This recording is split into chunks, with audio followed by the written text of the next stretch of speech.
Anduril has just raised $1.5 billion, the defense startup, raising their valuation to about $14 billion. This is a really interesting company started by Palmer Luckey, who, of course, was the one behind the Oculus glasses that sold to Facebook for about, I think publicly it says $3 billion, but I had one of the other co-founders of Oculus on the podcast a while back, and he said that it actually ended up being about $3 billion after Facebook stock that was kind of included, and the stock kind of bumping up by the time their vesting period is over. So I thought that was kind of interesting. It ended up being about $3 billion. So Palmer Luckey, after that, he got kind of kicked out of Facebook for being, there's all sorts of things, but essentially he's famously conservative in Silicon Valley, which is famously not a very conservative place, with most of the companies there being, most of the employees at all those companies is like 80 or 90% donate to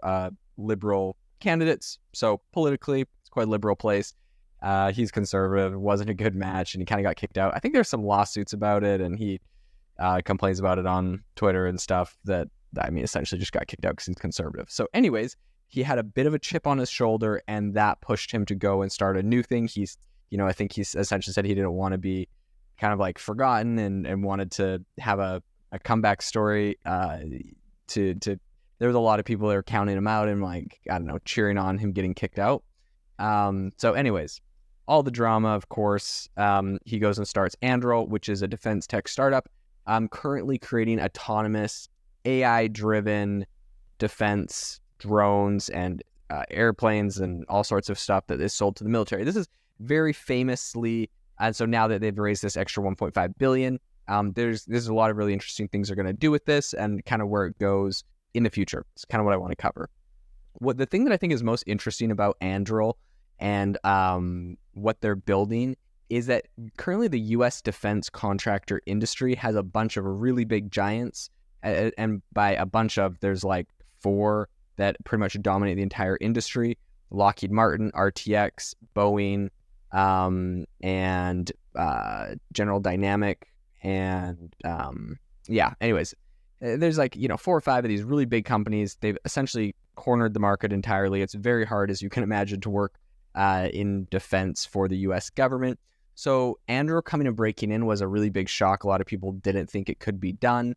A lot of people told him it was an unethical business to go into, making weapons, and he essentially said, if we don't, then our foreign adversaries like China and Russia will, their tech companies are going to do that. So he kind of went into it, much to the chagrin of a lot of people, but it seems like the tides have kind of turned sentiment-wise. A lot of people are, I think, especially with the war in Ukraine, are realizing that having high-tech defense companies is definitely valuable for the United States or for any country. So this is what he's been building.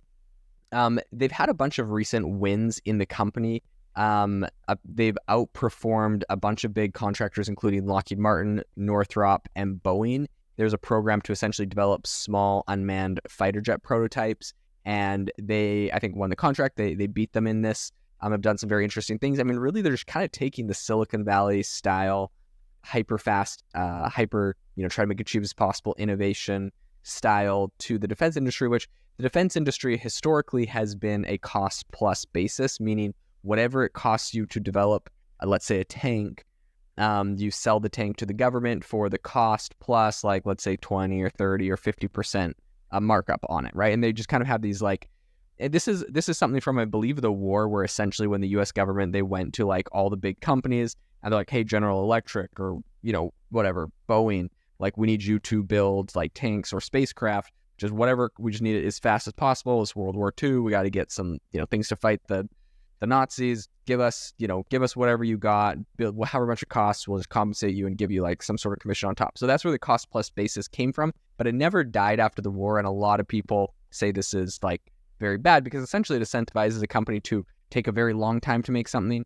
to make it very expensive, because the more expensive it is, the higher the commission that they make on top of everything is.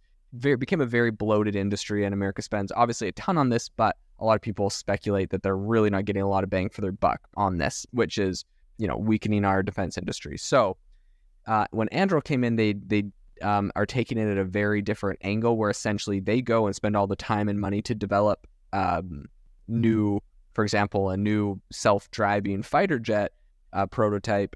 They go and spend all the time and money to develop that. They go put it into the program. Once it gets selected, they just sell it to the U.S. government on a cost basis, which is interesting because technically I think they could have higher margins, but they are incentivized to have the costs of the product as low as possible, which makes a lot of sense because we have a really big issue right now in defense where you have, you have like rebel groups backed by Iran who are firing, unmanned drones essentially at warships or at shipping containers or other people, right? And it costs the U.S. and allies, sometimes we're shooting a $1 million missile at a $40,000 drone that was developed for very cheap. And so it's like definitely a very fast way to deplete your budget. And this is something that, that's been a very big issue, is kind of how this whole thing goes, where we're just way outspending them and it costs us a ton of money. And so the idea now is that we really do need to lower our costs of our goods. Our weapons need to have come down. So this is kind of what Anduril's tackling. It's very interesting.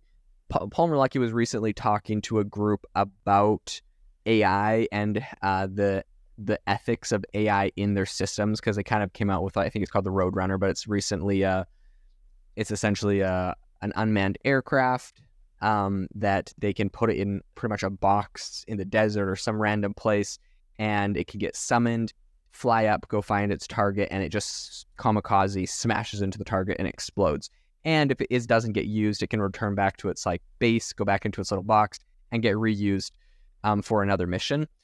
Anyways, people have been, talking to them or hey, really cool, you built this AI flying rocket, but what are the ethics of this AI going and killing people and etc. If it misses, if it hits a civilian, who's responsible?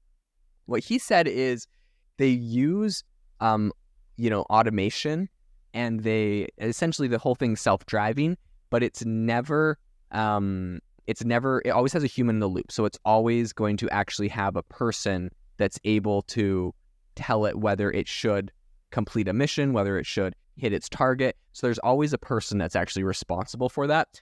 This is, I think, definitely the right way to go for these, because you kind of want these to be autonomous. They can fly a lot faster, make a lot smarter decisions than humans on the fly. So it makes a lot of sense. But at the same time, you want a human to actually be responsible for what happens because of those issues. So I think they're taking the right approach to this, and it's going to be interesting to see where they go. What I will say is, as far as the valuation, the valuation multiple for Anduril right now, they're making about $500 million a year, which is double their last funding round when they had about an $8.5 billion valuation.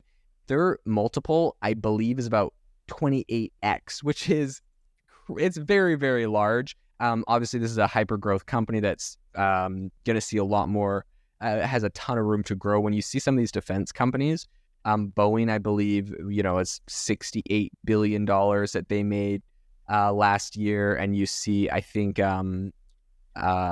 Lockheed Martin was somewhere in the $60 billion as well. So there's obviously a lot of room to grow. If it's at $500 million, I think it's essentially beating out all the legacy contractors. So I think it's going to get a lot of contracts with the government. It's going to grow a lot. And I think people are betting on that with such a huge multiple. So definitely a company to follow. Very interesting. Regardless of, I guess, your opinion on, the ethicality of AI in defense and in kind of some of these weapon systems, I think it's a very interesting company to follow. It's going to be very impactful. I'll definitely keep you up to date on kind of what Anduril does. This is one I'm very interested in.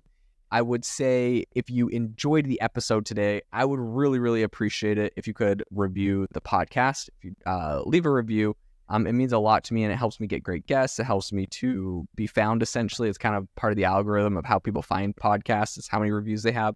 So if you haven't done it already, I would really appreciate it. But otherwise, I hope you have an amazing rest of your day.